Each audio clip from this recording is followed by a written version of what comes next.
என்றும் நான் செல்ல மாட்டேன். நாங்கள் யாவரும் ஐஸ்கிரீம் சாப்பிட போகிறோம். We are going to eat ice cream. குழந்தைகளைப் போல நாங்களும் மாற விரும்புகிறோம். We are going to change like the children. இயேசு கிட்ட பிடிச்ச ஒரு நல்ல குணம் என்ன தெரியுங்களா? The thing which I like in Jesus Christ, you know, நாம் யாவரும் அன்புள்ள பிள்ளைகளாக மாறினால் போதும். we should be loving each other. கொஞ்ச நேரம் வெயிட் பண்ணுங்கப்பா. Please wait for some time. கர்த்தருடைய வார்த்தையை முடித்து விட்டு நான் ஐஸ்கிரீம் சாப்பிடுறேன். After preaching God's word, we are going to eat ice cream. உங்களுக்கு ஆசையா இருக்குதா? Are you willing to eat? நீங்க சாப்பிடணும் போல தோணுதா? Are you feeling that you need to eat ice cream? நம்ம மேல ஒருத்தர் மனம் இறங்குகிற தேவனாக இருக்கிறார். There is a Lord who is being merciful unto us. நீங்க நிறைய பேர் அம்மா அப்பா தொல்லை பண்ணிட்டு இருக்கீங்களா? Today many children are disturbing their parents. அதனால அம்மா அப்பா கோவப்படுறாங்களா?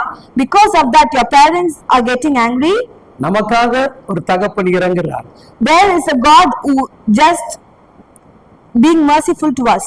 குட்டீஸுங்களே, My dear children, சில பிள்ளைகளே, my dear children, இப்ப ஏசப்பாட்ட நம்ம கேட்க போறோம். we are going to ask our Lord Jesus. Bible சொல்லுது, The Bible says, சங்கீதம் 57:1 இவ்விதமாக சொல்லுகிறது.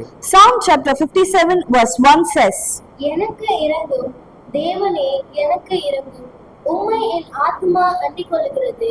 விக்கிரங்கள் கடந்து போக மட்டும் உமது செட்டைகளின் நிழலிலே வந்து அடைவேன். Be merciful to me, O God, be merciful to me. For in you my soul takes refuge. In the shadow of your wings I will take refuge, till the storms of destructions pass by.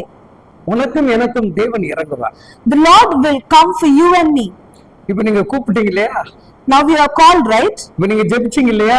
If you have prayed right now, பாருங்க, அப்பா உங்களுக்கு வாங்கிட்டு வந்து கொடுக்கிறார் பாருங்க. see, the Lord is buying and giving you. நீங்க ஏசப்பா கிட்ட முதல் கேட்டா போதும். You need to ask Jesus Christ first. அதுக்கப்புறம் உங்க சொந்த அப்பா கிட்ட கேட்டு பாருங்க. Then you ask your own father. ரொம்ப ஈஸியா கிடைச்சிடும். You will get very easily. நீங்க யாவரும் ஏசப்பாவுடைய சட்டைக்குள்ள அடைக்கலமா இருக்கிறீங்க. You are all under the refuge of our Lord Jesus Christ. எனக்கு 55 வயசு ஆகுது. I am 55 years old. நான் கேட்கும்போது ஏசப்பா எனக்கு கொடுக்கறாரு. He is giving me when I am asking anything. உனக்கு கொடுப்பார் இல்லையா? For you also the Lord will give you, right? உங்களுக்கு கொடுப்பார் இல்லையா? He will give you, right? கேளுங்கள். Ask. Our இறங்குவார். He will come unto you. அவர் உங்களுக்கு உதவி செய்வார். He will help you. Amen. Amen.